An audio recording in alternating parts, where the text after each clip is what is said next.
Nyo, bigla na lang siyang umakyat nang walang pasabi. Putya, ano ba naman yan? Parang lumalabas tuloy na, Mr. President, pansinin mo naman ako. Hello mga kabibig, welcome back sa aming bagong YouTube channel. Ito ang pinakamaingay ng YouTuber sa balang ng YouTube. Ako si Kabibig, maglabag-labag na tayo with evidence na mga kabibig. Pinag-uusapan itong ginawa ni BBM sa APEC Summit ba? Sa APEC Summit. Kung saan, parang walang bastos, walang respeto, paepal. Yun ang mga reaction ng mga netizen. Akala natin na historical yung pag-handshake ni President Xi Jinping at ni Bongbong Marcos. Hindi pala. Parang nagmukha siyang walang respeto, parang intruding the moment of President Xi Jinping. Oo, nag-moment pa si President Xi Jinping,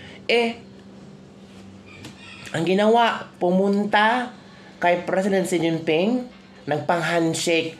Naggulat nga yung ambassador, ng foreign ambassador kung anong ginawa ni BBM doon. Pati ang President ng South Korea, parang tumawa na lang sa nangyari. Grabe si BBM, no? Para lang talaga may makausap si Xi Jinping kahit mag-congratulate lang para sabihin sa mga tao ba na okay siya sa China. Bakit ang tao mo alam naman ang China na hindi mo talaga sila gusto? 'Di ba binanatan mo sila noong ASEAN Summit? Ngayon, paano ka pa feeling friendship kayo, pa feeling walang nangyari mga banat mo. Knowing China, ay naku BBM. Grabe mga kabibig. So napanood nyo ba ang video? Hindi nyo pa napanood? Ay eto kabibig ha. Kayo na ang bahalang umusga kung karapat-dapat ba itong ginawa ni BBM. Ang protocol ba? Ang programa ba? Sinira ni BBM para lang talaga makapa-handshake kay President Xi Jinping. Sinira niya. Oo. Talagang tawag ito paepal. Para talagang nagpapapansin. Kasi wala na daw siyang chance na ma-handshake si Xi Jinping. Pwede naman after ng programa niyo, pwede kang lumapit. Para yatang pinagbabawalan na si Marcos. Pinagbabawalan ba si Marcos?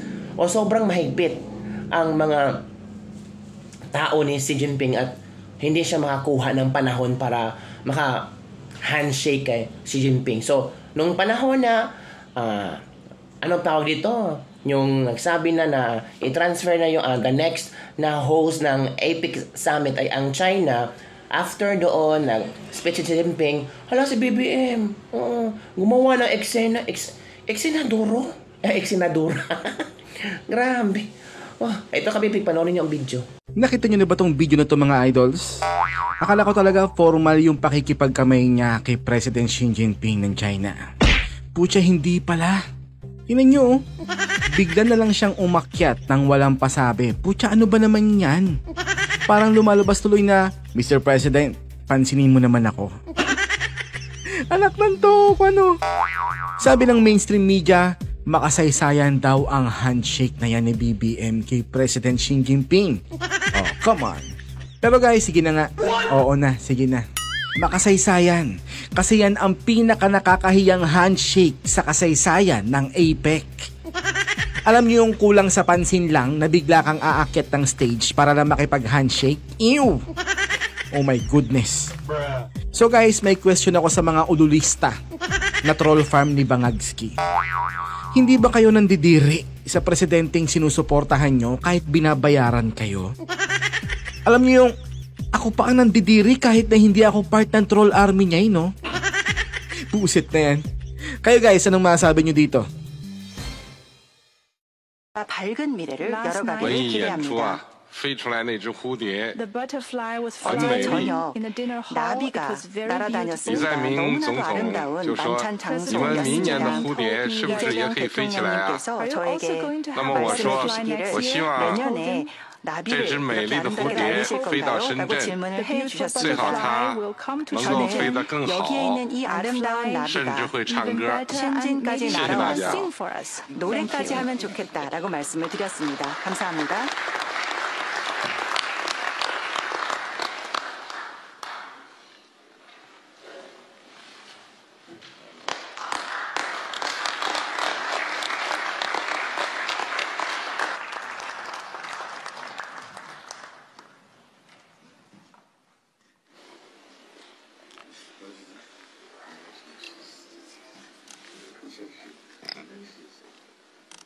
네, 잠깐 대기해 주시기 바랍니다. Yes, please wait for a moment. 네. Oh, di ba kami, babe? Na weird. Sobrang weird. Parang walang breathing. Akala natin elitista, elitista. Mga elitista to na may breeding. Tingnan mo nga anong ginawa ni BBM. Sumugod. Parang talaga masabihin talaga na okay sila sa China. Sabi ni Kifichu, it's too late for what it's now. But if BBM did continuous PRRD's foreign policy instead of pivoting towards US, I wonder anong new infra meron tayo? Anong financial deals and investments? Anong advantage and benevolent gift ang meron? Not as suffering the 60 pesos per $1 rate at the very high tariffs. Di ba ang tarifa natin sa US 19%? While the rest of the world now realize China's true power, PRRD was an early adopter and carefully steered us to neutral territory. Ngayon, hirap ang Pilipinas because for one, BBM for whatever personal reason completely just aggravate China and place lapdog to the US, bolstered by short-sighted defense people who should know better. Tapos tapang-tapangan at feeling ka-level. Pero wala naman siyang dignidad. Pupunta-punta kay Xi at nagipagkamay na para bang fanboy after everything he and his people have said about China. Tapos sinong tanga maniniwala na 0% tariff will hurt our exporters? Kailan naman magiging favorable na may dagdag tax? Wala talagang method and sense ang ginagawa ni BBM. Nakakabwisit. Diba? Sabi din ni Dr. Lorraine Badoy, ang probinsyanong presidente mula sa Mindanao ay may class. Mas elegante kaysa Forbes Park addict na ito at sa asawa niyang umasta pa na mas masahol pa sa social climber. The irony in the provinciano president, di ba? Mas may class pa si PRRD, mas may respeto pa sa mga country leaders, hindi agad-agad susugod. Kasi baka feeling ni BBM ba na close sila ni President Xi Jinping. OMG, from out nowhere and in the middle of an event, he jumps on President Xi to shake hands with startled Xi like Halloween boom. Ayon sa kanya, tila naging comedy scene ang naging kilos ni Pangulo. Na anya wala rang respeto sa presidential protocol, di ba? Where are the people of the presidential protocol? Does this group still exist? Tanong niya. This is an administration of people so drunk with power and so parochial that they treat government like their fiefdom. Hindi rin pinalampas ni Badoy ang tilang walang ingat na paraan ng Pangulo sa diplomasya. Iba din ang pagkalat nitong bangag na to. Napaka-intense. Para tayong nanood ng sine ni Kachupoy. Wala bang protocol officer ito at nakipagpatentero pa siya. Hindi talaga president ito. At yung protocol niya, tulad niya, wala ding alam. Ayon pa sa kanya, posibleng sinabihan na ng security ni Xi Jinping na huwag papalipitin si Marcos Jr. Matapos umano itong siraan ang China at hihikayatin ang ISEA na kalabanin ito. Mr. Marcos, mas mahirap lapitan. Ibig sabihin, nasabihan na ang security ni President Xi na huwag kang palapitin. Malamang siniraan mo ang China. Sa kanyang huling post, sinabi na tila lumala na raw ang kabaliwan ng kasalukuyang administrasyon. The insanity of this madman is 9/11. Pang 9/11. The irony is the provinciano president from Mindanao had more class, more elegance than this Forbes Park addict and his wife who act worse than squammy social climbers. Yan ha. Normal yan, wala kang magandang sabi sa taong kalaban mo at sa lahat na sabi ng isang CSM. Ganyan ang politika, imbis na magkaisa at matulungan sa ikaganda at kaayos ng lahat.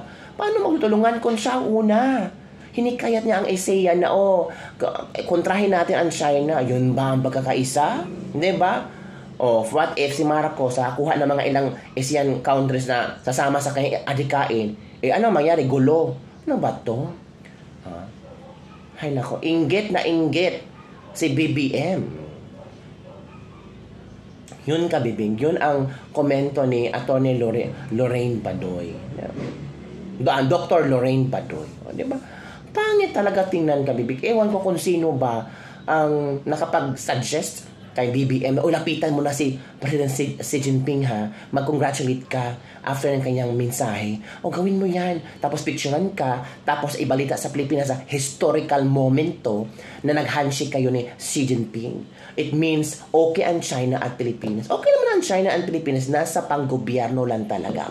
Kung sino ang humawak sa panggobyerno, iyon ang nagdadala ko maging okay ang China at Pilipinas. Well, BBM, binanatan niya ang China sa ASEAN Summit, knowing Xi Jinping, ano tanga-tangahan ng president sa China, hindi ganun mga kamibig. So ano ang iyong opinion dito mga kamibig? Sa ginawa ni BBM, okay lang yan. Pangkapalan ng mukha.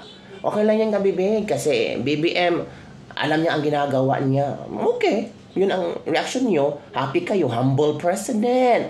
Okay, walang problema sa humble president siya. Ang problema lang tagal, in the middle of the program, talagang nagpa-epal. In the middle of something very important, nagpa-epal siya.